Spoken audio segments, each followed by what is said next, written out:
Welcome to UPSC Hindi medium exam, जहां हम आपको यूपीएससी, एसएससी, पीसीएस एग्जाम की तैयारी कराते। आजाद भारत के इतिहास की शुरुआत का एक बड़ा ही दिलचस्प दृश्य कई ऐतिहासिक किताबों में दर्ज है। मतलब इमेजिन कीजिए, दिल्ली के एक बंद कमरे में कुछ अधिकारी और नेता बैठे हैं और फाइलों पर माथापच्ची कर रहे हैं। बिल्कुल। वो ये तय कर रहे हैं कि अगले 5 सालों में पूरे देश में कितनी सुइयां बनेंगी, कितना स्टील पैदा होगा और कितने जूते बिकेंगे। हाँ, आज के दौर में ये विचार थोड़ा अजीब लग सकता है। बहुत अजीब लगता है। मतलब मुट्ठी भर लोग इतने बड़े और विविधता से भरे देश की पूरी अर्थव्यवस्था का एक एक पुर्जा सेट करने की कोशिश कर रहे थे। सही कहा। लेकिन एक नवजात देश के लिए जिसके पास संसाधन न के बराबर थे, यही वो नींव थी जिस पर आज का भारत खड़ा है। अगर मैं इसे एक आसान तरीके से कहूं तो ये कुछ वैसा ही था जैसे एक बहुत ही सीमित पारिवारिक बजट में एक बड़ा सा घर बनाने की कोशिश करना। एकदम सटीक उदाहरण है ये। और आज के हमारे इस डीप डाइव में हम जिन दस्तावेजों, ऐतिहासिक, आर्थिक रिपोर्ट्स और संस्थागत बदलावों के आर्काइव्स पर चर्चा कर रहे हैं, वो इसी लंबी और जटिल यात्रा की परतें खोलते हैं। ये कहानी सिर्फ कुछ सरकारी संस्थाओं के बनने या बिगड़ने की नहीं है। ये इस बात का पूरा दस्तावेजीकरण है कि कैसे एक देश ने सोवियत मॉडल से प्रेरित होकर योजना आयोग की कठोर और केंद्रीकृत व्यवस्था से शुरुआत की। हाँ। और फिर दशकों के झटकों, युद्धों और वैश्विक संकटों से सीखते हुए आज के नीति आयोग और सहकारी संघवाद तक का सफर तय किया। तो इन सारे दस्तावेजों को खंगालते हुए मेरे दिमाग में सबसे पहला सवाल यही आता है कि आजाद भारत ने इस कंट्रोल वाली अप्रोच को ही क्यों चुना? सोचने वाली बात है। मतलब अर्थव्यवस्था को इस तरह प्लान करने, ये ऊपर से नीचे तक नियंत्रित करने का ये विचार अचानक तो हवा से नहीं आया होगा ना? बिल्कुल नहीं। इसका जवाब उस समय की वैश्विक और घरेलू परिस्थितियों में छिपा है। अगर हम 20वीं सदी के शुरुआती दशकों को देखें, अच्छा, तो दुनिया में आर्थिक नियोजन यानी इकोनॉमिक प्लानिंग का सबसे बड़ा और पहला सफल प्रयोग जोसेफ स्टालिन के नेतृत्व में सोवियत रूस में हो रहा था। ओके, तो वहां से प्रेरणा ली गई। हाँ, वहां राज्य ने पूरी अर्थव्यवस्था को अपने नियंत्रण में ले लिया था और एक पिछड़े हुए कृषि प्रधान देश को कुछ ही दशकों में एक औद्योगिक ताकत में बदल दिया। इस प्रयोग ने दुनिया भर के विचारकों को बहुत प्रभावित किया था, जिसमें हमारे भारतीय नेता भी शामिल थे। बिल्कुल शामिल थे। लेकिन दस्तावेजों में एक और मजेदार बात सामने आती है। ये सिर्फ आजादी के बाद का विचार नहीं था। मैंने पढ़ा कि 1934 में ही एम विश्वेश्वरैया जी, जिन्हें भारतीय अर्थशास्त्र का जनक भी कहा जाता है, हाँ, एम विश्वेश्वरैया, उन्होंने अपनी किताब प्लान्ड इकोनॉमी फॉर इंडिया में देश के लिए एक व्यवस्थित योजना का पूरा खाका पेश कर दिया था। सही बात है। और उससे भी ज्यादा चौंकाने वाला तथ्य ये है कि 1938 में सुभाष चंद्र बोस की अध्यक्षता में हुए कांग्रेस के हरिपुरा अधिवेशन में जवाहरलाल नेहरू के नेतृत्व में बाकायदा राष्ट्रीय नियोजन समिति बन गई थी। हाँ, आजादी से काफी पहले ही। और उसी दौर में मुंबई के 8 बड़े उद्योगपतियों ने बॉम्बे प्लान पेश किया। मतलब यहां सबसे हैरान करने वाली बात यह है कि एक तरफ समाजवादी नेता थे जो चाहते थे कि सब कुछ सरकार के हाथ में हो, और दूसरी तरफ बड़े पूंजीपति थे। दोनों की विचारधारा एकदम उत्तर और दक्षिण ध्रुव जैसी थी। फिर भी दोनों इस बात पर सहमत थे कि आजाद भारत को बिना एक सख्त रोड मैप के नहीं चलाया जा सकता। ये सहमति इसलिए बनी थी क्योंकि सबको पता था कि आजादी के बाद जो देश हमें मिलेगा वो आर्थिक रूप से पूरी तरह खोखला होगा। बिल्कुल, अंग्रेज सब कुछ लूट चुके थे। हाँ, बिखरे हुए और अलग अलग प्रयासों से बुनियादी ढांचा खड़ा नहीं हो सकता था। संसाधनों का सही इस्तेमाल करने के लिए एक केंद्रीय शक्ति और एक स्पष्ट दिशा निर्देश की सख्त जरूरत थी। और इसी जरूरत ने आजादी के बाद योजना आयोग के विचार को जन्म दिया। तो फिर 15 मार्च 1950 को केसी नियोगी समिति की सिफारिश पर योजना आयोग का गठन हुआ। या गौर करने वाली बात यह है कि ये एक गैर संवैधानिक निकाय था। मतलब संविधान में इसका कोई जिक्र नहीं था। सरकार ने महज एक प्रस्ताव पारित करके इसे खड़ा कर दिया। बिल्कुल। और प्रधानमंत्री इसके पदेन अध्यक्ष बने और गुलजारी लाल नंदा इसके पहले उपाध्यक्ष। और यहीं से भारत में उन मशहूर पंचवर्षीय योजनाओं का वो लंबा दौर शुरू हुआ जिसने अगले 65 सालों तक देश की आर्थिक दिशा तय की। जी, पहली पंचवर्षीय योजना 1951 से 1956 तक चली। अब उन दिनों देश के सामने विभाजन की त्रासदी थी हाँ, बहुत बुरा वक्त था। और खाने की भारी किल्लत थी, इसलिए ये योजना हेरोडोमा मॉडल पर आधारित थी। अब यहाँ थोड़ा रुकते हैं। इन दस्तावेजों और आर्थिक किताबों में ये हेरोडोमर मॉडल, महालनोबिस मॉडल जैसे शब्द बहुत भारी लगते हैं। हाँ, सुनने में काफी तकनीकी लगते हैं। अगर इन्हें हम बिल्कुल सीधी और जमीनी भाषा में समझना चाहें तो हेरोडोमर मॉडल का असल मतलब क्या था? मैं समझाती हूँ। इसे एक बहुत ही सरल चक्र की तरह देखा जा सकता है। ये मॉडल कहता है कि आर्थिक विकास के लिए दो चीजें बहुत जरूरी हैं, बचत यानी सेविंग्स और उस बचत का निवेश। ओके। क्योंकि उस वक्त भारत के पास पूंजी कम थी, तो ये तय किया गया कि जो भी सीमित संसाधन है उनका सबसे सुरक्षित और जरूरी जगह पे निवेश किया जाए। और उस समय सबसे जरूरी था देश का पेट भरना। बिल्कुल सही। इसलिए पहली योजना का पूरा पैसा और ध्यान कृषि, सिंचाई और भाखड़ा नांगल जैसे बड़े बांधों के निर्माण पर लगा दिया गया, ताकि अनाज का उत्पादन बढ़े और अर्थव्यवस्था को एक शुरुआती गति मिले। और देखा जाए तो ये कदम काफी हद तक सफल भी रहा। देश में अन्न का उत्पादन बढ़ा। हाँ, काफी सफल रहा। लेकिन जैसे ही हम 1956 की दूसरी पंचवर्षीय योजना पर आते हैं, रणनीति पूरी तरह से पलट जाती है। अब कृषि की जगह भारी उद्योगों ने ले ली। इसे पीसी महालनोबिस मॉडल कहा गया ना? जी हाँ, प्रशांत चंद्र महालनोबिस का विजन थोड़ा अलग और दीर्घकालिक था। उनका मानना था कि अगर देश को सच में आत्मनिर्भर बनना है तो हम सिर्फ खेत जोतकर और अनाज उगाकर दुनिया का मुकाबला नहीं कर सकते। सही बात है। हमें कपड़े बनाने की फैक्ट्री चाहिए, लेकिन उससे भी पहले हमें वो स्टील और मशीनें बनानी होंगी जिनसे कपड़े बनाने की फैक्ट्री खड़ी होती है। यानी कैपिटल गुड्स या भारी उद्योगों पर फोकस। बिल्कुल। इसी नीति के तहत विदेशी सहयोग से राउरकेला, भिलाई और दुर्गापुर में विशाल इस्पात कारखाने स्थापित किए गए। ये कदम ऐसा लगता है जैसे किसी ने घर की पहली मंजिल बनाई, यानी भोजन का इंतजाम किया, और फिर दूसरी मंजिल बनाने के बजाय सीधा छत पर एक विशाल लोहे की फैक्ट्री खड़ी करनी शुरू कर दी। बहुत दिलचस्प तुलना है ये। और यहाँ एक और चीज उभर कर सामने आती है। ये पूरी प्रक्रिया विशुद्ध रूप से एक टॉप डाउन अप्रोच थी। हाँ, पूरी तरह से। मतलब केंद्र सरकार या योजना आयोग दिल्ली में बैठे बैठे तय कर रहा था कि किस राज्य में स्टील प्लांट लगेगा, कहाँ बांध बनेगा और किसे कितना पैसा मिलेगा।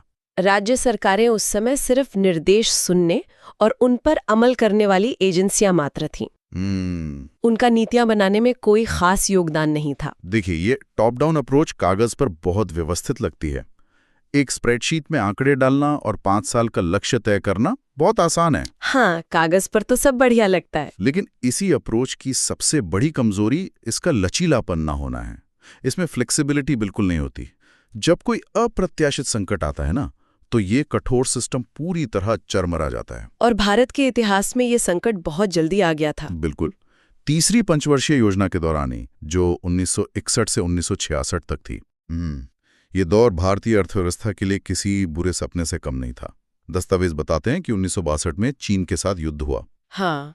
फिर 1965 में पाकिस्तान के साथ युद्ध। रक्षा बजट अचानक आसमान छूने लगा और विकास कार्यों का सारा पैसा सेना और हथियारों की तरफ मोड़ना पड़ा। जाहिर है, सुरक्षा पहली प्राथमिकता थी। और मानो 2 युद्ध काफी नहीं थे, उसी दौरान देश के कई हिस्सों में सदी का सबसे भयंकर सूखा पड़ गया। इन 3 लगातार झटकों ने पूरी योजना प्रणाली की कमर तोड़ दी थी। कृषि उत्पादन इस हद तक गिर गया कि देश में खाने के लाले पड़ गया। अमेरिका से PL-48 समझौते के तहत जो गेहूं आता था, उसके साथ कई राजनीतिक शर्तें भी जुड़ी होती थीं। हालात इतने खराब हो गए कि 1966 तक आते आते सरकार के पास अगली पंचवर्षीय योजना का ड्राफ्ट तैयार करने या उसे लागू करने के लिए न तो संसाधन बचे थे, न ही विदेशी मुद्रा। नतीजा ये हुआ कि 1966 से 1969 तक पूरे 3 साल के लिए देश को योजना अवकाश यानी प्लान हॉलिडे लेना पड़ा। जी। 5 साला योजनाओं को रोककर सिर्फ 1-1 साल की छोटी योजनाएं चलानी पड़ी, ताकि बस किसी तरह दिन काटे जा सकें। बिल्कुल। अब यहाँ मेरा एक सवाल है, क्या ये इस बात का सबूत नहीं है कि बंद कमरे में 5 साल के लिए कठोर योजना बना लेना ऐसी दुनिया में अव्यावहारिक है जहां अचानक युद्ध या सूखा पड़ सकता है? ये उसी बात का सबूत था, लेकिन इतिहास के इस हिस्से को एक और नजरिए से देखने की जरूरत है। वो कैसे? कठोरता के टूटने से ही नवाचार यानी इनोवेशन की दरारें खुलती हैं। जब ये एहसास हुआ कि हम अपनी पुरानी नीतियों से पेट नहीं भर सकते और विदेशी अनाज पर निर्भरता खतरनाक है, तब इसी भयानक संकट के बीच भारत में हरित क्रांति के बीज बोए गए। एमएस स्वामीनाथन और विश्व स्तर पर नॉर्मन बोरलॉग के प्रयासों से उच्च उपज वाले बीजों और आधुनिक उर्वरकों का इस्तेमाल शुरू हुआ। ये वो समय था जब संकट ने सिस्टम को मजबूर किया कि वो अपनी पुरानी जिद छोड़े। बिल्कुल। मैंने पढ़ा भी 1965 में ही किसानों को सही दाम देने के लिए कृषि कीमत आयोग बना और भारतीय खाद्य निगम यानी FCI की स्थापना हुई। देश धीरे धीरे अनाज में आत्मनिर्भर हुआ। हाँ, ये एक बहुत बड़ी जीत थी। लेकिन दस्तावेजों को आगे खंगालने पर एक और बड़ा मोड़ दिखाई देता है। 60 के दशक के युद्ध और सूखे से तो देश किसी तरह उभर गया, लेकिन 90 के दशक की शुरुआत में एक ऐसा भूचाल आया जिसने न सिर्फ योजनाओं का तरीका बल्कि पूरे देश का आर्थिक दर्शन ही बदल कर रख दिया। आप 1990-92 के दौर की बात कर रहे हैं। जी। वो एक बहुत ही भयानक दौर था। एक तरफ खाड़ी युद्ध के कारण तेल की कीमतें आसमान छू रही थीं और दूसरी तरफ देश के भीतर भारी राजनीतिक अस्थिरता थी। हाँ, सरकारें लगातार गिर रही थी। इन सब ने मिलकर भारत को एक गंभीर भुगतान संतुलन संकट, जिसे हम बैलेंस ऑफ पेमेंट क्राइसिस कहते हैं, उसमें धकेल दिया। अगर इसे आम भाषा में समझें तो इसे ऐसे समझा जा सकता है कि देश एक परिवार है और उस परिवार के बैंक खाते में विदेशों से जरूरी सामान, खासकर कच्चा तेल, खरीदने के लिए सिर्फ कुछ हफ्तों का पैसा बचा था। बिल्कुल सही। विदेशी मुद्रा भंडार इतना सूख गया था कि भारत को अपना सोना बैंक ऑफ इंग्लैंड में गिरवी रखना पड़ा। ये आर्थिक इतिहास का सबसे डरावना समय था और इस संकट की वजह से 8वीं पंचवर्षीय योजना समय पर शुरू ही नहीं हो पाई। हाँ, फिर से 2 साल का गैप आ गया। लेकिन इसी संकट ने उन ऐतिहासिक 1991 के सुधारों को जन्म दिया। उदारीकरण, निजीकरण और वैश्वीकरण यानी LPG रिफॉर्म्स। जी। भारत ने मजबूर होकर अपनी बंद अर्थव्यवस्था के दरवाजे दुनिया के लिए खोल दिए। और यहाँ दस्तावेजों में एक बहुत ही स्पष्ट और बड़ा वैचारिक बदलाव दिखता है। वो क्या? जब 1992 में 8वीं योजना शुरू हुई, जो जॉन W. मूला मॉडल पर आधारित थी, तो उसका मुख्य फोकस पहली बार फैक्ट्रियों या बुनियादी ढांचे से हटकर मानव संसाधन विकास पर आ गया। मतलब अब तक हम सिर्फ बांधों, फैक्ट्रियों और बैंकों के राष्ट्रीयकरण की बात कर रहे थे, लेकिन 1991 के झटके के बाद पहली बार इंसान को आर्थिक विकास का असली केंद्र माना गया। बिल्कुल। और ये शिफ्ट बहुत महत्वपूर्ण था। मैं समझाती हूँ क्यों। बताइए। जब आप दुनिया के लिए अपने दरवाजे खोलते हैं तो विदेशी कंपनियां और तकनीक देश में आती हैं। उस वैश्विक बाजार में टिके रहने के लिए केवल मशीनें काफी नहीं हैं। आपको एक कुशल, शिक्षित और स्वस्थ कार्यबल की जरूरत होती है। इसलिए शिक्षा, स्वास्थ्य और रोजगार को पहली बार इतनी आक्रामकता के साथ विकास के केंद्र में रखा गया। ये माना गया कि असली पूंजी कारखाने नहीं बल्कि इंसान है। इंसान और उनकी क्षमता पर यह ध्यान बहुत जरूरी था। लेकिन 1991 के बाद देश बहुत तेजी से बदल रहा था। निजी क्षेत्र काफी बड़ा हो गया था। बाजार अपने नियम खुद तय करने लगा था। हाँ। और ऐसे में एक बड़ी समस्या पैदा हो गई। जिस योजना आयोग के जरिए हम इस नई और तेज अर्थव्यवस्था को चलाना चाह रहे थे, वो संस्था खुद 40-50 साल पुरानी हो चुकी थी। सही कहा। उसकी आदतें वही पुरानी टॉप डाउन वाली थी। अगर इसे मैं आज के स्मार्टफोन के एक सटीक रूपक से समझाऊं, तो ये कुछ वैसा ही था जैसे 1950 के पुराने हार्डवेयर पर 2015 के आधुनिक और भारी भरकम ऐप्स चलाने की कोशिश करना। सिस्टम का क्रैश होना तो तय था। बहुत ही बेहतरीन उदाहरण है ये। राज्यों की अर्थव्यवस्थाएं अब तक बहुत मजबूत हो चुकी थीं और एक ही लाठी से सबको हाँकने वाली नीति अब बेअसर हो रही थी। और इसी पुरानी संस्थागत थकान ने योजना आयोग के अंत की पटकथा लिखी। योजना आयोग के आखिरी उपाध्यक्ष मोंटेक सिंह अहलुवालिया के कार्यकाल के बाद ये साफ हो गया कि हमें एक नया ऑपरेटिंग सिस्टम चाहिए। और इसी के परिणाम स्वरूप 1 जनवरी 2015 को जन्म हुआ नीति आयोग का, यानी national institution for transforming India. बिल्कुल। और नीति आयोग के पहले उपाध्यक्ष अरविंद पनगड़िया बने। ये कोई छोटा मोटा कॉस्मेटिक बदलाव नहीं था। यहाँ पूरा ढांचा ही पलट दिया गया। हाँ, और इसका मुख्य आधार बना कोऑपरेटिव फेडरलिज्म यानी सहकारी संघवाद। पुराने दस्तावेजों और नए नीति आयोग के चार्टर की तुलना करने पर यह सहकारी संघवाद का सिद्धांत एकदम साफ हो जाता है। कैसे? देखिए, पहले योजना आयोग के पास एक बहुत बड़ी ताकत थी, फंड का आवंटन। वो दिल्ली से तय करते थे कि किस राज्य को किस योजना के लिए कितना पैसा मिलेगा।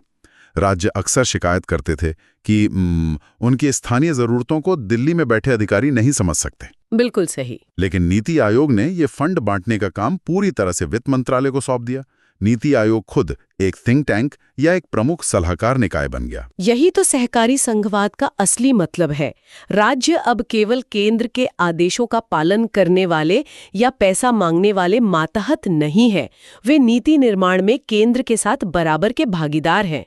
योजना आयोग के समय योजनाओं को मंजूरी देने के लिए एक राष्ट्रीय विकास परिषद या एनडीसी हुआ करती थी। हाँ, नेशनल डेवलपमेंट काउंसिल। जी, इसका गठन 1952 में हुआ था और इसमें राज्यों के मुख्यमंत्री आते थे, लेकिन व्यवहार में वे अक्सर केवल बनी बनाई योजनाओं पर मुहर लगाने आते थे, रबर स्टैम्प की तरह। हाँ, लेकिन नीति आयोग के आने के बाद उसकी अपनी एक गवर्निंग काउंसिल बनाई गई। इस काउंसिल में सभी राज्यों के मुख्यमंत्री और प्रशासक शामिल होते हैं और नीतियां शुरुआत से ही उनके इनपुट और फीडबैक के साथ तैयार की जाती हैं। तो एनडीसी का महत्व अपने आप खत्म हो गया? बिल्कुल। तो संस्था बदल गई, काम करने का तरीका बदल गया। लेकिन उन पंचवर्षीय योजनाओं का क्या हुआ जो आजादी के बाद से देश की धड़कन बनी हुई थी? वो युग समाप्त हो गया जी। लेकिन अंतिम कुछ योजनाओं के आंकड़े इस बात की गवाही देते हैं कि उस पुरानी प्रणाली ने भी जाते जाते कुछ शानदार आखिरी पारियां खेली। जैसे 11वीं पंचवर्षीय योजना जो 2007 से 2012 तक चली। हाँ, 11वीं योजना का समय पूरी दुनिया के लिए बहुत उथल-पुथल वाला था। 2008 में अमेरिका से शुरू हुई भयंकर वैश्विक मंदी ने पूरी दुनिया की अर्थव्यवस्थाओं को घुटनों पर ला दिया था। बहुत बुरा क्राइसिस था वो। इसके बावजूद भारत की 11वीं योजना ने 7.9% की शानदार जीडीपी ग्रोथ हासिल की, जो अपने आप में एक मिसाल है। इसका मुख्य लक्ष्य तेज और अधिक समावेशी विकास था, यानी इंक्लूसिव ग्रोथ। और इसके बाद आई 12वीं योजना 2012 से 2017, जो आखिरी पंचवर्षीय योजना साबित हुई। इस आखिरी योजना के दस्तावेजों में एक बहुत ही नया शब्द जुड़ा, संपोषणीय, यानी सस्टेनेबल विकास। जी। मतलब ये स्वीकार किया गया कि विकास का मतलब सिर्फ जंगल काटकर फैक्ट्रियां लगाना नहीं है। विकास ऐसा होना चाहिए जो पर्यावरण को तबाह ना करे और आने वाली पीढ़ियों के लिए भी संसाधन बचाए रखे। बिल्कुल। लेकिन यहाँ एक बड़ा सवाल ये उठता है कि जब 11वीं और 12वीं योजना इतने अच्छे परिणाम दे रही थीं और नए विचारों को अपना रही थीं, तो 5 वर्षीय योजनाओं के इस पूरे कॉन्सेप्ट को क्यों खत्म कर दिया गया? इसका जवाब समय सीमा की सीमाओं में छिपा है। मैं कहूंगी कि 5 साल का समय अक्सर एक सरकार के राजनीतिक कार्यकाल से जुड़ा होता है। चुनाव आ जाते हैं। हाँ, इससे नीतियां शॉर्ट टर्म हो जाती हैं। नीति आयोग ने जब काम संभाला तो उन्होंने इस छोटी सोच को तोड़ते हुए 3 नए डॉक्यूमेंट्स पेश किए। कौन कौन से? 3 वर्षीय एक्शन एजेंडा, 7 वर्षीय स्ट्रैटेजी डॉक्यूमेंट और 15 वर्षीय लॉन्ग टर्म विजन डॉक्यूमेंट। अरे वाह, 15 साल का विजन। हाँ, ये बदलाव बहुत गहरा है। ये नीतिकारों को 5 साल की चुनावी राजनीति और तात्कालिक दबावों से आजाद करके देश के लिए 1.5 दशक आगे का एक लंबा भविष्य सोचने की आजादी देता है। अब अल्पकालिक लक्ष्यों को एक बहुत बड़ी और दीर्घकालिक रणनीति के साथ जोड़ा जा रहा है। अगर हम इन सारे दस्तावेजों, फाइलों और इतिहास के पन्नों को समेटें तो भारत की इस आर्थिक यात्रा का एक बहुत ही स्पष्ट ग्राफ दिखाई देता है। शुरुआत एक नवजात, कमजोर अर्थव्यवस्था से हुई थी, जिसे खड़ा करने के लिए एक कठोर, केंद्रीकृत और टॉप डाउन नियंत्रण प्रणाली की सख्त जरूरत थी। जी। फिर यह सिस्टम वास्तविकता की खुरदुरी जमीन से टकराया, युद्धों का सामना किया, सूखे की मार झेली और 1991 के दिवालियापन के कगार से वापस लौटा। और हर संकट ने सिस्टम के एक पुराने और जंग लगे हिस्से को तोड़ा और उसकी जगह कुछ नया और लचीला जोड़ा। बिल्कुल। और अंततः ये एहसास हुआ कि एक विशाल, विविध और आधुनिक देश को दिल्ली के एक बंद कमरे से नहीं चलाया जा सकता। इसी एहसास ने सहकारी संघवाद को जन्म दिया। ये पूरी यात्रा इस बात का प्रमाण है कि कोई भी देश पुरानी सोच और जड़ हो चुकी संस्थाओं के साथ नए युग की चुनौतियों का सामना नहीं कर सकता। सही बात है।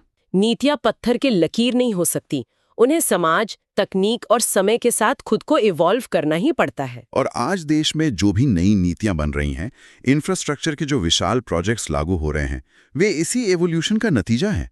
वे किसी एक अधिकारी के निर्देश का नहीं, बल्कि राज्यों की भागीदारी और एक लंबे 15 वर्षीय विजन का परिणाम है। बिल्कुल। लेकिन इन दस्तावेजों को बंद करते हुए एक विचार ऐसा है जो मौजूदा समय को देखते हुए दिमाग में कौंसता है। वो क्या? हमने देखा कि कैसे 1950 का हार्डवेयर 2015 में आकर पुराना पड़ गया।